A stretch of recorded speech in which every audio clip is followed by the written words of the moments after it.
we are, episode 14. 1-4, coming at you, coming in hot.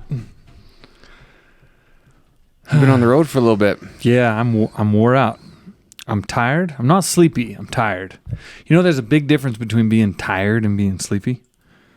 Yeah. There's a big difference. And I feel like after my last episode, kind of sharing, maybe I shared a little too much about some of the, no, I don't think so.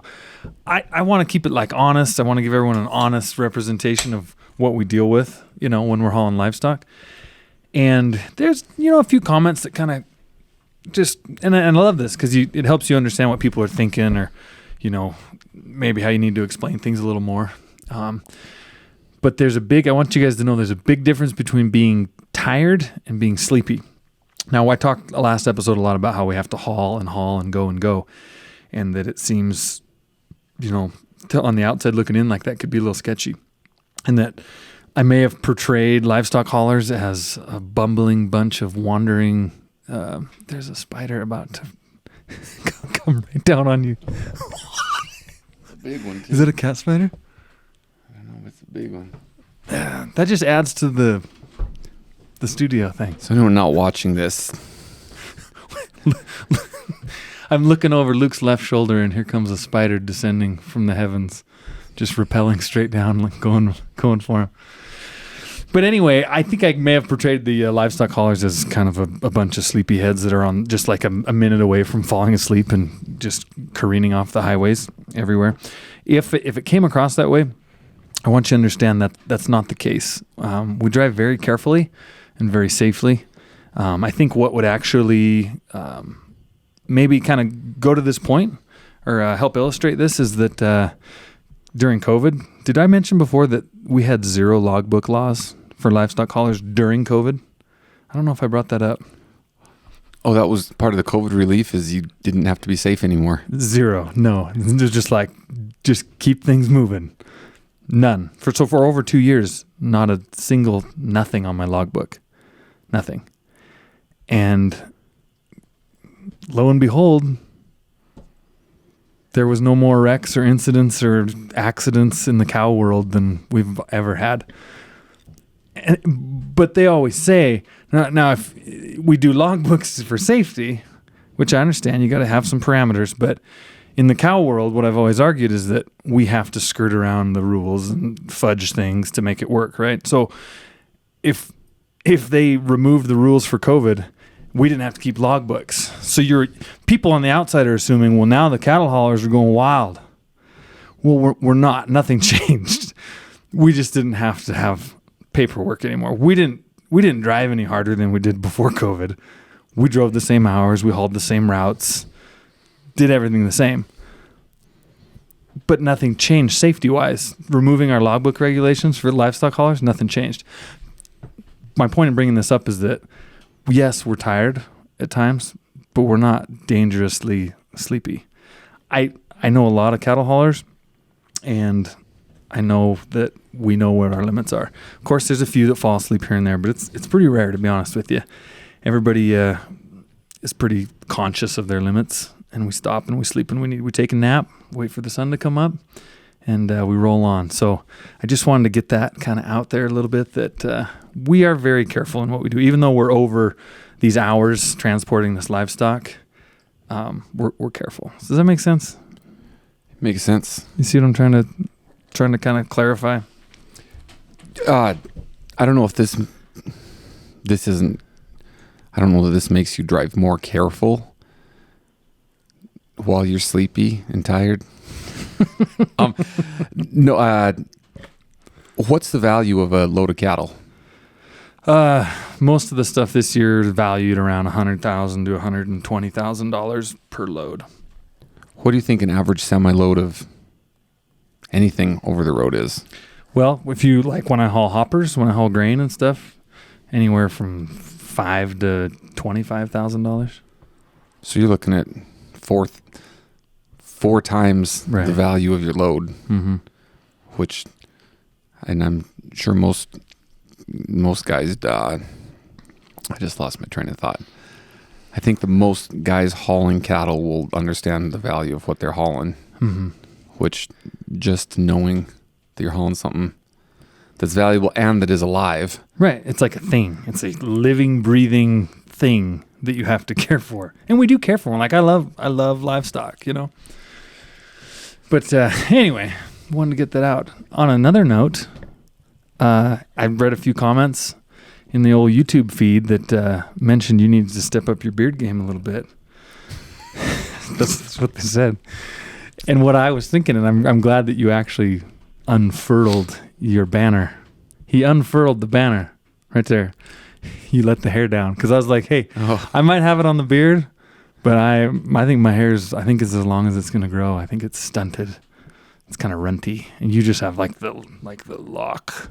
The dwarven locks. Well, I think when you frost your lettuce, that stunts the growth. Okay. All right. Fair enough. He's talking about I highlighted my hair a few times. And that's not good for the natural progression, for the follicle. Yeah. I don't think I can ever get, this is probably about the longest my facial hair ever gets. Well, you got the mask you got to have, right? Yeah. I mean, not the COVID mask, do you wear a mask when you do dental stuff? Or do you just go free bird? You know, it depends. Here's the thing. I wear loops, magnifying. Oh, yeah. So I have like a 5.5 magnifier so I can see teeth a lot better. And it's got a light. So I've got big magnification and big light right where I'm working. And I cannot get a mask to not fog my glasses up. It does every time. 100% of the time. So since dental school, my mask was always under my nose, which I'd always get, not in trouble, but I'd get talked to about for infection control. Is the mask in the dental practice, is it to keep like the breath smells from the patient away from you, or is it to keep? No, it's supposed to keep patient germs from me. Okay. Is what it's supposed to be. Okay. But if I've got it under my nose, well, as we all learned through COVID, we all learned how masks work for the past couple of years. I don't need to go into the details of this, specifics of this. So I was curious though, like about the actual. Did I ever tell you about my orthodontist? He's old school from Helena. Mm-mm. He did not wear gloves ever. All the work that he did on he was the dentist that had an orthodontic thing going on too, and he never wore gloves. Have you seen that anywhere? No, not anymore. But that was an old timer thing. Old timer thing. Yep. Old timer thing. It's because he just started digging around in there just barehanded, and you're like, okay. I remember older instructors in school, talking about their no glove days. Really? And one guy's like, yeah, I'd be sitting there smoking, put my cigarette down and then get to work on the dental work. Just Yeah, so I got to experience a little bit of that. So that's why I've had a little interest in the protective stuff in the dental world, because I've kind of seen a little bit of it all. This last week, I had someone in with a pretty bad toothache. Tooth ended up needing to come out. And the guy was saying, man, I was out in the garage looking for something I could pull my tooth out with. Whether he was or not, he was telling me that's what he's doing. And it reminded me of I told him this story too. It reminded me of when I was in North Dakota, I had a guy that had called me after hours, needed me to come in because his mouth was all messed up. He had a toothache, and him and his girlfriend had gone out into the garage, and she had tried to take the tooth out, and he goes, and she just really messed everything up. And that's all you know. Yeah, and he's just hurting really bad to the point where he needs me to come in after hours. So I meet him at the office and get in there, and he's got 3 or 4 teeth that are just busted up. Not cavities, but trauma from whatever she did. Whatever she did, she busted, chunks of 4 teeth off. Did she ever damage the tooth that needed to come out? Well, or was she missing, hitting everything around? The point of this story is, when you have a toothache, you might not actually have a toothache. Okay. He didn't have a toothache. What he had was an initial cold sore outbreak on the roof of his mouth. Oh no! Which, in adults especially, is usually extremely painful. Okay. cold sores, it is a herpes virus. So he had a primary herpes outbreak in his mouth. So I kind of teased him that his girlfriend got him 2 times. Gave him herpes in his mouth and also busted his teeth up. So he ended up having to get teeth repaired from the damage of them trying to take his teeth out. But it was... Oh, I bet he about died when he found out wasn't it had a nothing. toothache. Yeah, so the point of that story is don't assume. I mean, I'm not saying don't take your own tooth out.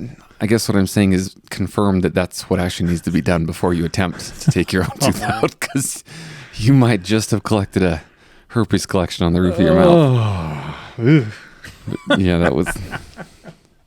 North Dakota, that's oil filled, right? That was probably an oil filled. That was oil filled. Oil filled stuff. Yeah, man, saw some stuff in the oil fields. Another one that was very memorable is I had a guy come in and he... First of all, real quick, what makes an oil field memorable? Because most people haven't lived around an oil field. If you have, you know why they're memorable. But if you'd have no idea about an oil field, I think the best way to describe it is if you've ever seen the old HBO show Deadwood, which was about gold rush in Deadwood, South Dakota. The oil boom in North Dakota, when it was just getting rolling and taking off, that's the best way I could describe it, was modern day Deadwood. Wasn't it bizarre? Like, it was like every person involved in the oil field was someone who like had like lost it all or like had nothing left, and they're just like, I'm going to the oil field, which is what the gold rush was probably like. It was like people that they're like, I don't know, I'm going.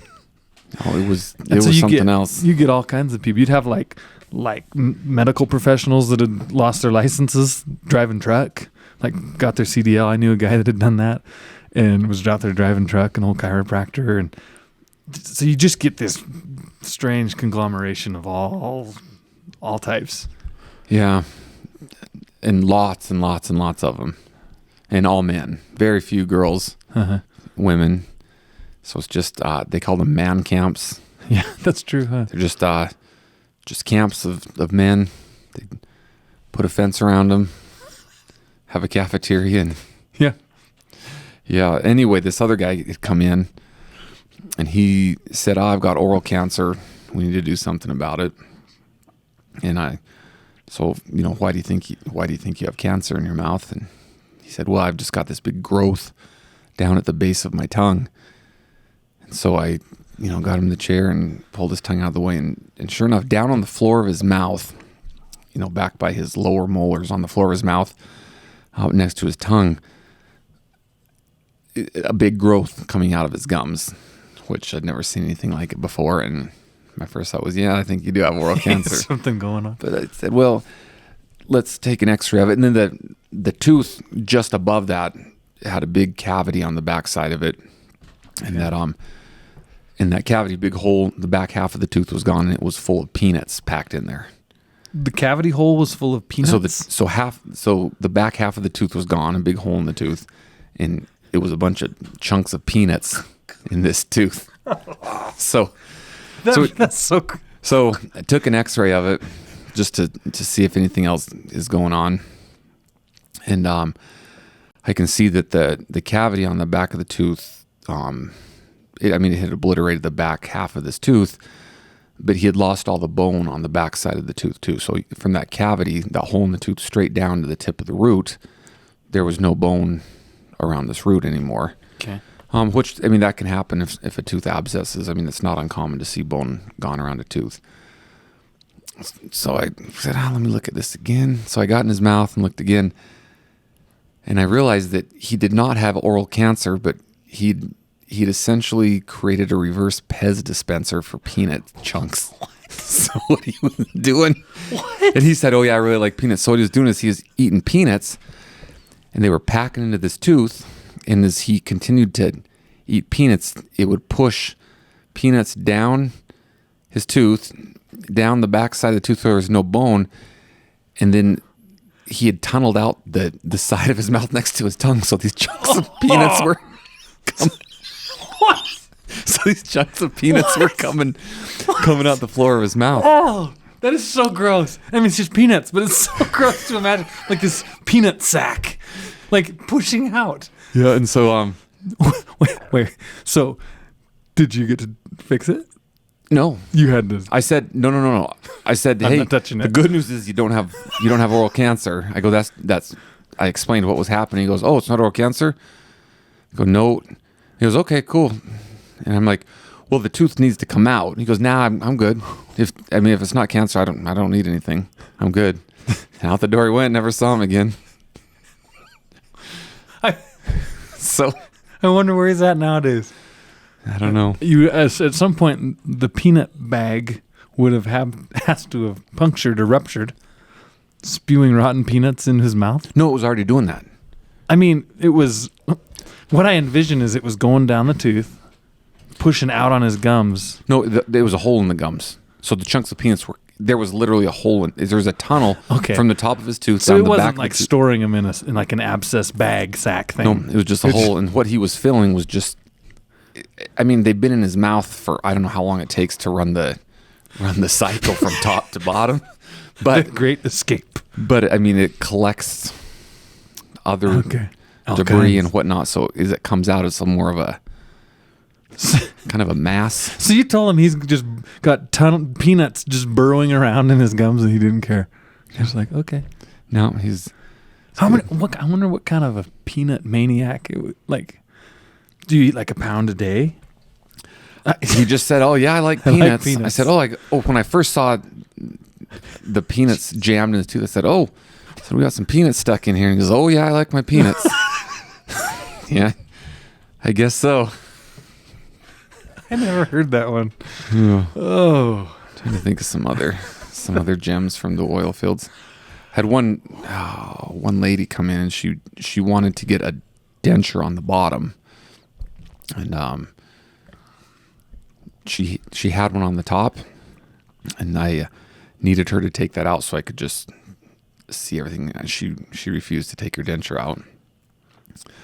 And finally she said, "Look, I haven't taken it out of my mouth for 5 years." now how often are they supposed to take these out? Daily. Daily and clean them? Yes. Hadn't come out of her mouth In 5 years? for 5 years. You're like, yeah, no, leave it. Lock it up. And I said, I mean, the imagine things this- that could be happening under there to the tissue of your mouth. I mean, just for... Why would you not take it out? Well, she told me why. Okay. Because she had gotten married and her husband didn't know it was a denture. Oh, so she's afraid. So she was afraid to take her denture out because her husband didn't know it was a denture. So 5 years later, eventually she took it out and These are great stories. So did you help her take it out in the office? she took it out and it looked... All I can say is think of a coral reef. Look like a coral reef. It attached to the inside of that, I don't know, about a half-inch thick of coral reef on Just- the inside of that denture. Stuff. And her gum tissue was just Hammered. trashed. Because there's no teeth left. All the teeth are gone under a denture, right? The whole. Yeah.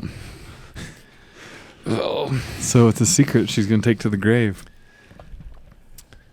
How could how could he know? It's like, hey, he's going to know. I mean, dentures are very straight and perfect. You would think. You would think. But then, But the as oil you field. said, you gave a description of a lot of the people that moved to the oil fields. Right.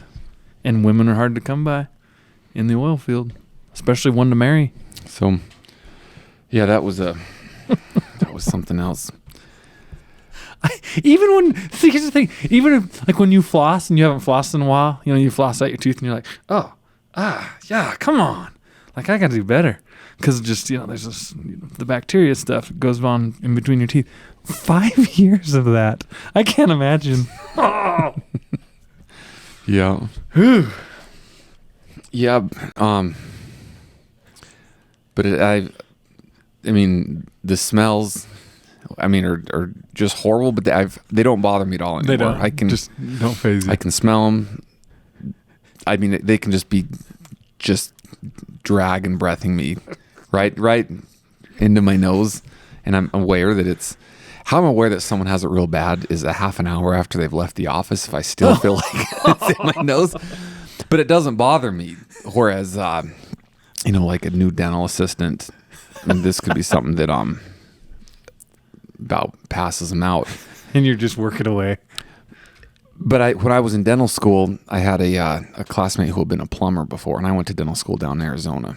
And backed up sewer smells can just be horrid. And he's like, oh, we go down to these just kind of rundown apartment complexes in Phoenix, where they have, just, scummy landlords, and people's bathrooms haven't flushed for a week, and it's the middle of summer down there in Phoenix.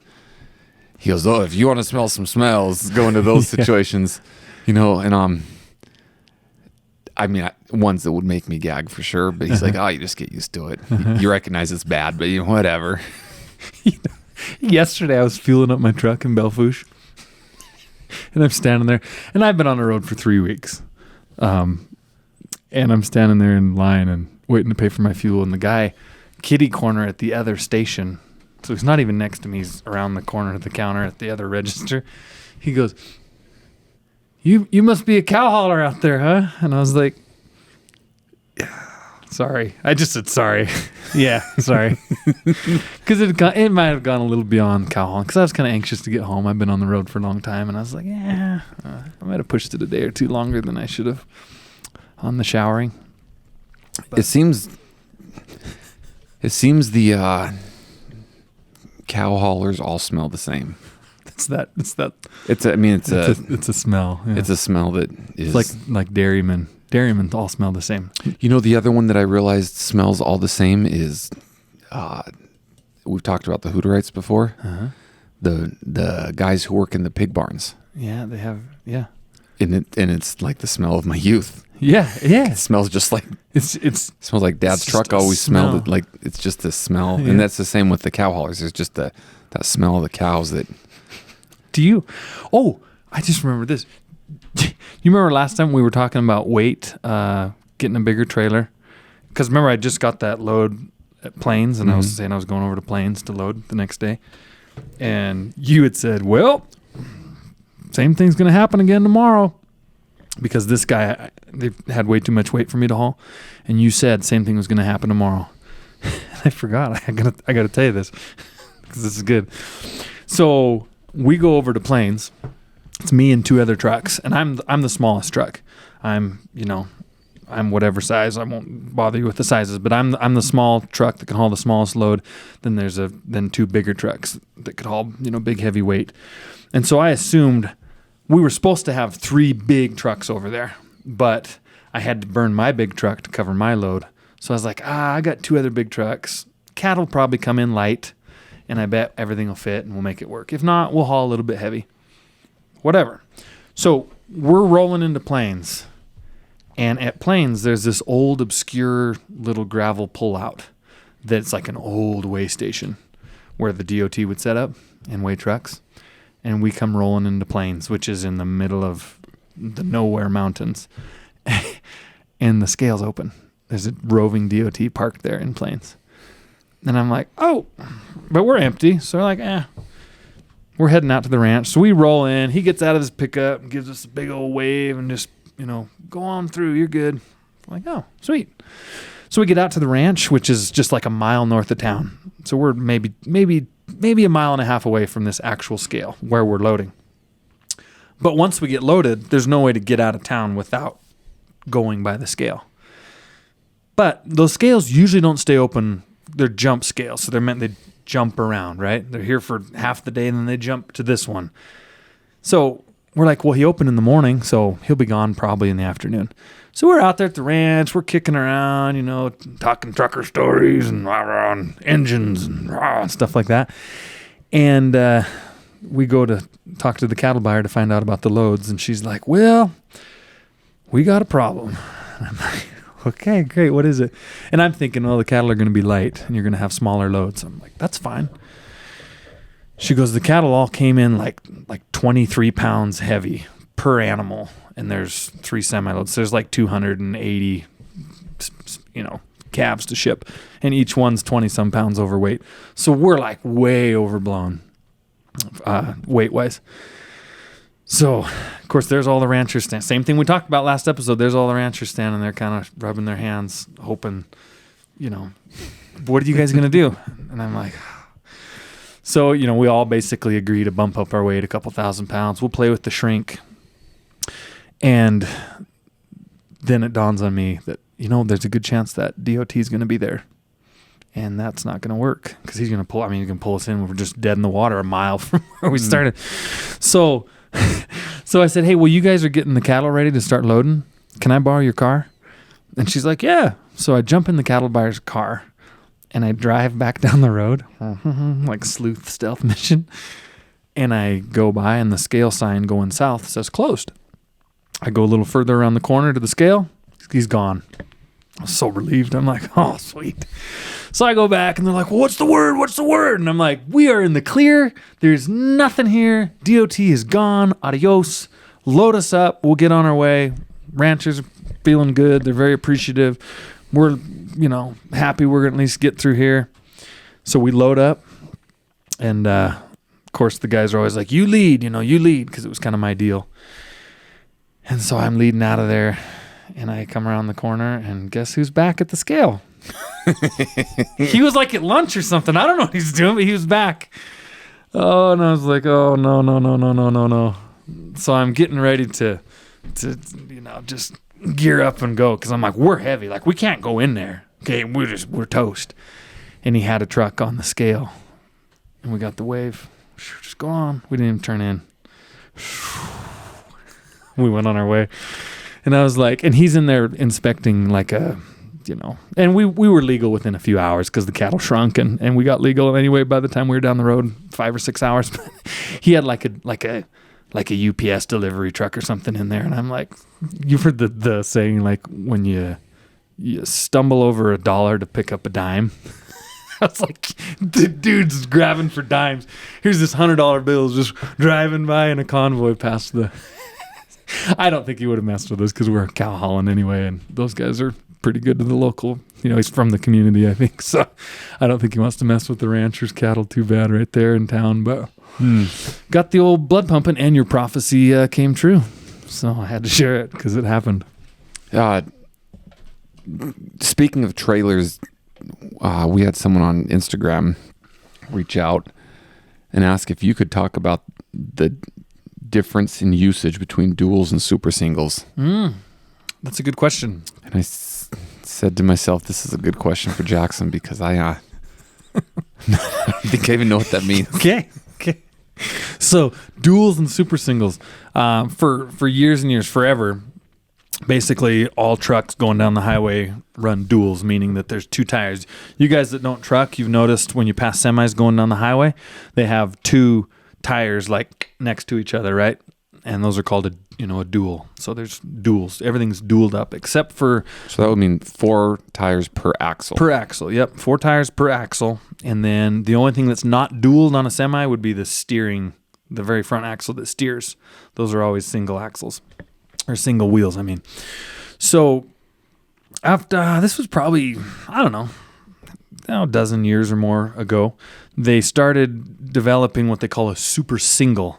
And some old equipment has had these, like old dump trucks and stuff ran these for years. But on highway applications, they started kicking around the idea of using a super single. And basically what it is they build this giant wheel that is twice as wide as a set of duals. So instead of having 2 separate wheels bolted together on the end of an axle, they just have one big old super, hence the term super single. So they put just one big tire on it and they go down the road. So the pros of a super single is that they're lighter. They're quite a bit lighter. So this kind of depends who you talk to, but putting a super single on your rig will save you about 300-ish pounds per axle in weight.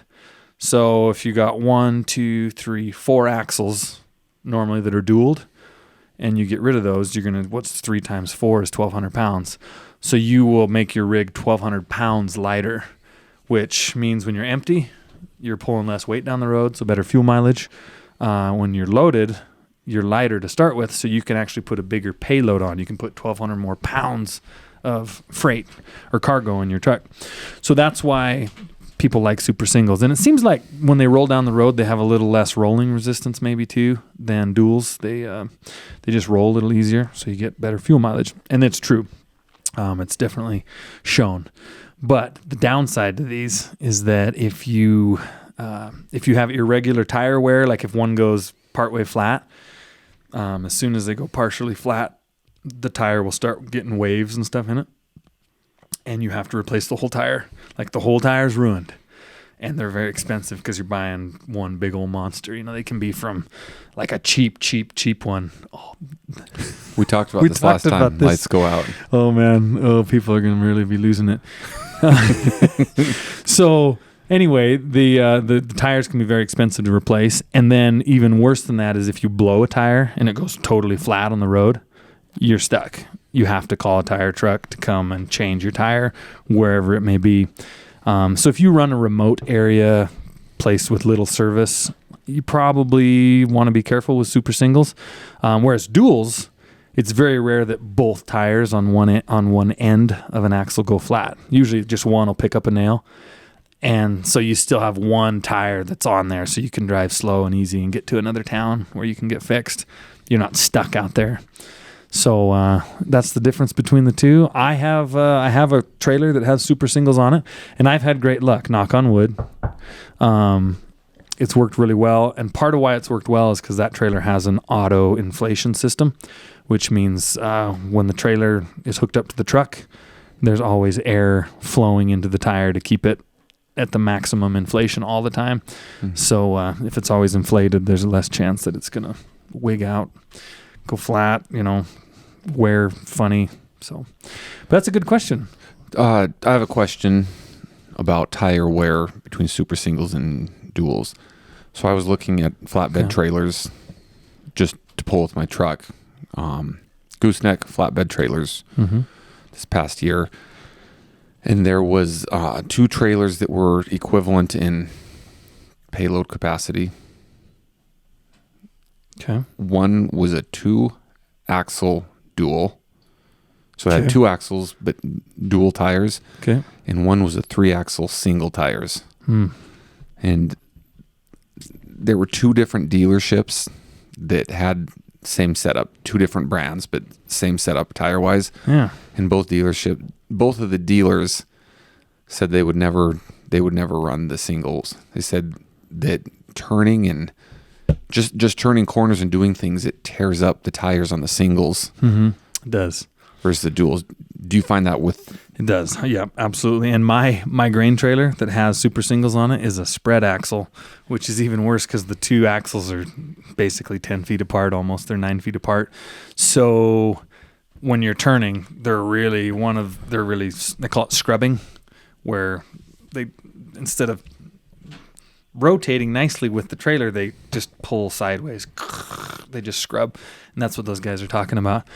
So super singles are best on just a 2-axle closed tandem is what you'd call it. We have them on this spread, and it's not horrible. I mean, my tires are still lasting pretty well, but they definitely round the edges of the tire off. So I think them guys were telling you right. Yeah. So I ended up getting the 2-axle dually. Yep. Something else that we had someone write in about, I actually had multiple people sent an article about, it kind of gave me the idea it was more of a vocational program for 18-year-olds to teach them to drive trucks. I said, what are your thoughts on 18-year-olds driving? So I've spent some time thinking about this. Yeah. And I have a couple different thoughts on it. I'm curious to see what your thoughts are on it, because I definitely have thoughts on it. First off, I find I have a feeling I'm misusing the word ironic. But Well- I'm gonna use it. I find irony in speed limiters, intense logbooks, Yeah. all these safety measures that are wanting to be put on truckers. Yet they're saying, yeah, that's cool. Let's give 18-year-olds CDLs and put them out on the road. It seems I think that is ironic. I think that's the right word. I think that's the right usage. like you're gonna put speed limiters on trucks for safety, but we're gonna put 18-year-olds out. Maybe that's why they're doing the speed Like limiters. balances it out and keeps it just the same as it is today. But then I also look on the other side is vocational schools are a great option to get into trades for 18-year-olds. Yeah. So why not do it for 18-year-olds? But I think there needs to be pretty strong mentorship or internship type situations set up with mentor drivers. I don't think you can put 18-year-olds out on the road by themselves. Driving big trucks. I think there's some safety issues, but I also think it's a good place to get young people going. That's interesting. I hear what you're saying about the vocational situation where everyone's going to vocational schools at 18. So that is there's something that should be going on there. But at the same time, I feel that it's driving truck is different than welding a lot. I feel like I'm not saying it's more important than welding. It's different. Personally, I'm extremely opposed to 18-year-olds being able to leave their states. So right now, the way the rules are is when you're 18, you can get your CDL, and you are only allowed to drive within your state. When you turn 21, you can upgrade, and you can run all over the U.S. and Canada, Mexico, wherever. You can go anywhere you want. So let me tell you why I feel this way, because this came out. This is it was a bipartisan thing. That everyone was like, yeah, when it was COVID and it was short and everything, they said there was a shortage. They're like, let's put 18-year-olds out there. Now, here's my experience, just my thought. If you've been listening to the podcast, I started driving truck when I was young teenager. And I was highly mentored by, a couple different people. And Rooster taught me the ways from the get-go, and then Bill Pearson that I worked for on the farm taught me more stuff as I got older, and then Rooster some more. I feel stupid saying this, and I don't mean it in a prideful way, but I am sure that there was no 18-year-old in the United States in 2004, back when I was 18, that was a better truck driver than I was. With my experiences that I'd had and whatnot. I'm sure there's some other guys out there that had similar stories and experiences. But what I'm trying to say is that you are not going to find anyone more prepared, ready, and taught than I was at that time. And no way was I ready to go out on the road by myself. Could I drive the truck down the road? Yeah. Oh, yeah. I did it. Dad would go back and go to sleep, and I could do it.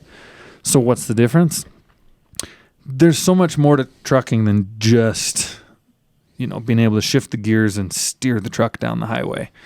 There's just a lot more to it.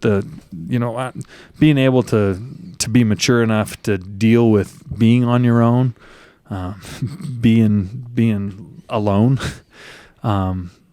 being in all these different scenarios, these different places. It's a high stress thing. Sure, you can drive the truck, but driving a truck down into the warehouse district in Seattle again, you can mechanically do it, but the mental side of that is a load. And even at 21, very few people are ready to do that, even at 21. So, hey, can I pull that light bulb to see? I think it might keep it on if I pull one of these. Is it? You think it will? Yeah, let me pull. I'm going to pull it. It didn't work when you pulled the other ones. But last episode it stayed on the whole time?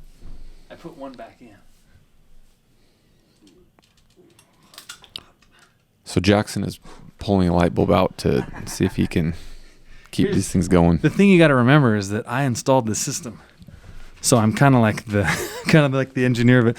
But anyway, that's why what I see on the road right now, 25, 26, 30-year-olds not able to do things properly. And it goes back to a mentorship thing. These companies, they're just trucking schools. They're just teaching you how to drive it and kicking you out. And there's not a support or a mentorship system to help show you all the other stuff that is the other 70% of trucking.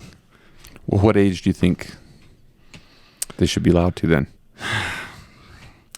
I mean, I'm fine with how it is right now. At 21, you can go out of state. That shows that it's kind of a serious thing by, making them wait that long. But I wish that we could fix the culture a little bit.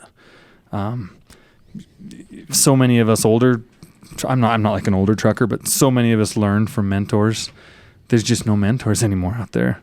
Like a lot of the trainers that are training in these big companies, like if you've been driving for a year, you're a trainer. You're going to teach the new guy now. Mm-hmm. And I look back to where I was a year into driving over the road. It's just like infantile, little baby, Mm-hmm. So I don't know. I guess I should probably put some more thought into that. What, when should they? It's not really something you can put a number on. But they keep making rules and regulations and that to try to fix things when really the root cause of all the struggles on the road is that the culture's gone. Does that make sense? When I started dental school, we had a girl who was 16 years old who had fast-tracked through high school, college. So she was in postgraduate dental school at 16 years 16. Old. In fact, when she graduated, I don't think she even legally could get a dental license because she wasn't old enough. Okay. So I think this will somewhat illustrate what you're talking about. She did very good. I would say exceptionally good until she started seeing patients. All of her schoolwork, she was consistently, probably the top 10% of the class. Oh wow! Bookwork wise, when we started learning, how to do dental work, we work on mannequins in a simulation clinic. Fake teeth. She did just fine with all that. She could do all of the dental work on a mannequin, and she probably actually. Once we start seeing patients, our class gets divided up, and you end up not seeing a lot of your classmates for the last year and a half of school because you're assigned to separate areas. So when I wasn't assigned with her, I would guess that her actual dental work was good on patients. But a 16-year-old having rapport, having chairside communication, being able to deal with conflict with someone who's unhappy what's happening, that's a 16-year-old there's not a lot of experience in that's a really good illustration. In just talking to people. Right. And especially in her situation, she's studying to pass a national board examination when her other kids in her age group are wondering what dress to wear to prom.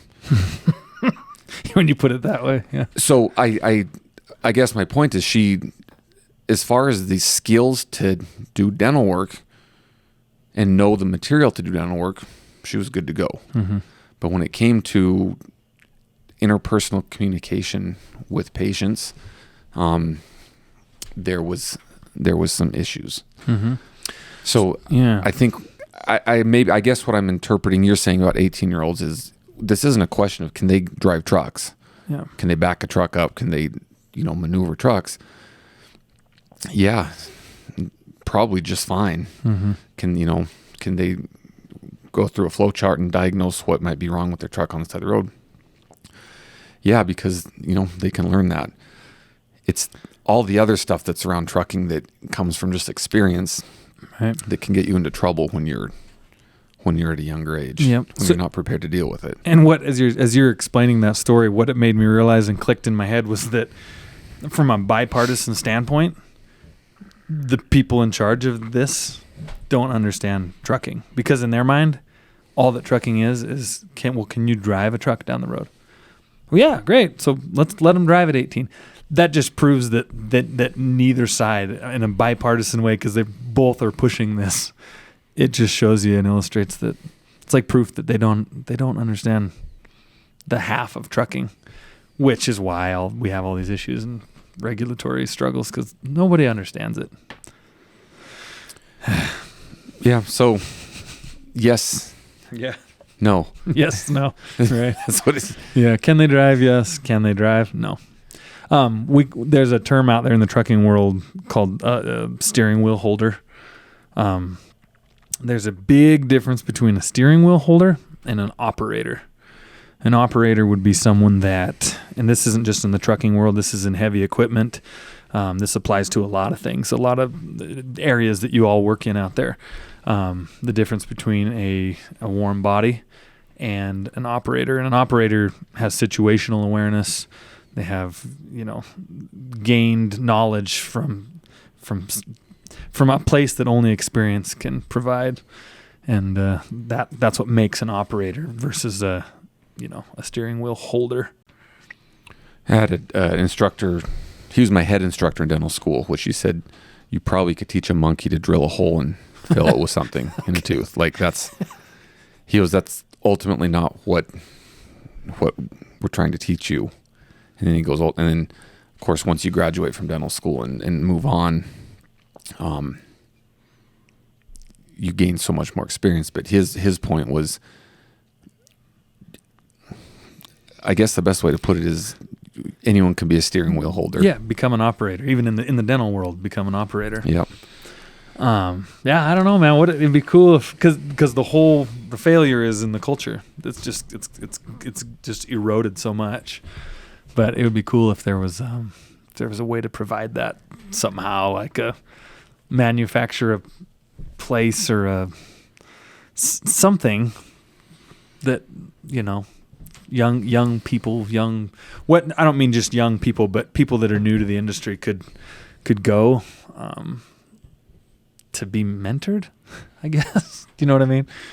I don't know. It'd be something. Yeah.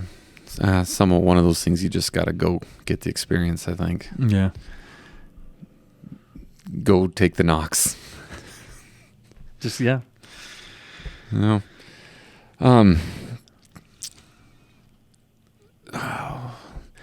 So last time when we introduced the YouTube video, how I said, don't pay attention to everything in the background, how there's a difference between the way girls and guys look at the pictures. So I think people understood what I was referencing. I realized within my own family, with my wife and I, we had an experience that I think illustrates the point. This point of, okay. And I'm not going to talk about pictures that her and I have sent to each other. That's not where I'm going with this. Okay. So, so my father-in-law, he was an oral surgeon for many years, but he also is I think a very good artist. He's goes through periods where he's very prolific in the art he produces, and when he's really kind of in his groove producing a lot, he often sends out text messages and emails with pictures of his artwork, showing us what he's doing, showing things in progress, showing things finished. He sends a lot of pictures of his stuff out to us. And so my dental office is decorated with a lot of his art, and we had spent a good amount of time getting it framed, picking up just the right frames. And, a frame can bring a picture to life, or it can kill it, and so frames were on our mind. And we had been showing my father-in-law some of the frames that we had been doing. And we were at home. I don't remember what we were doing, but I heard my wife. She didn't become hysterical, but she was something had happened. She's like in the other room somewhere? Yeah. Okay.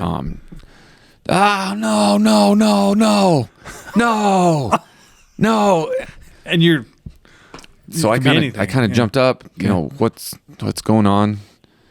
And she's, I can't believe this. No. And then my phone dinged and it wasn't. And your wife's Julia's very soft spoken, very calm. So there's got to be something there. Yeah, something's going on. So I my email alert dinged on my phone. So I looked down and it was an email from my father-in-law. And then it dinged again. There was a second email. So we got 2 emails from my father-in-law.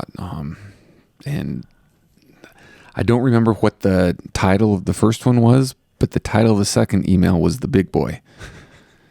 And what he was doing is he had actually had someone get some of his artwork, a local house decorator, and she had a shop where she sold furniture, and she had gotten some of his artwork and had framed it and had put it in a real thick beefy frame, and he was sending us a picture of the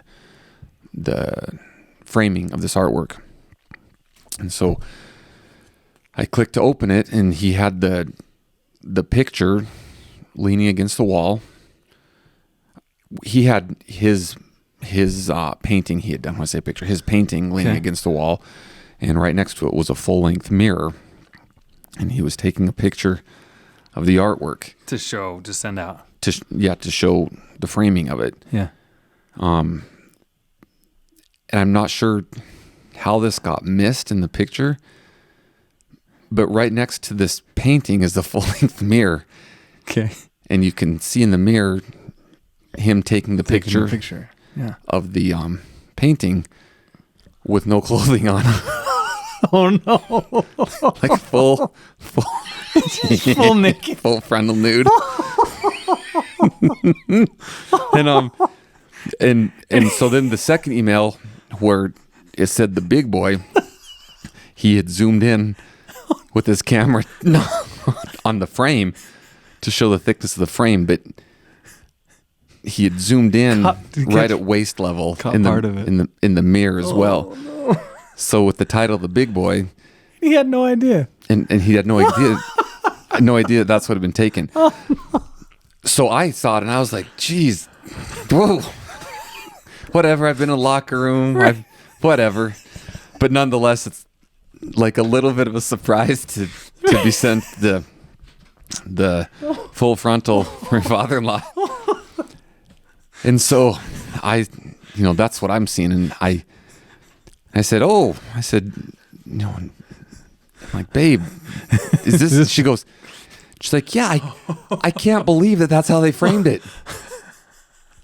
What? So my point being is that girls are usually seeing what else is going on in the picture versus what the guys see. I'm joking a little bit with that. She saw what was going on. Oh, my neck hurts. So that's always a good time. Oh. And the title. Yeah, the title. And then my wife called her dad and was like, I mean, did you see what you just sent? And he's like, oh yeah. Yeah, I wanted you to see it. She's like, no, did you look at the picture before you sent it? Oh no. That's so good, isn't it? Oh. And I mean, who all did he send it to? It could have been to... Well, the thing, this is the thing.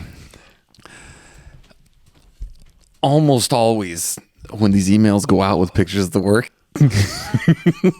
it's sent to like 40 or 50 people. He's got a lot of friends, like a lot of lifetime of... For some reason, somehow, this was only sent to myself, my wife, and my mother-in-law. Oh. So I kept this one in the family. Woo, dodged a bullet there. Oh, man. Oh, poor guy. So there's a lot of lessons A lot of lessons to be learned here, I think. I think just maybe like a quick review of pictures before you shoot them off. Well, and this could tie back into getting your CDL over the road when you're 18. See, they got a lot of things to learn.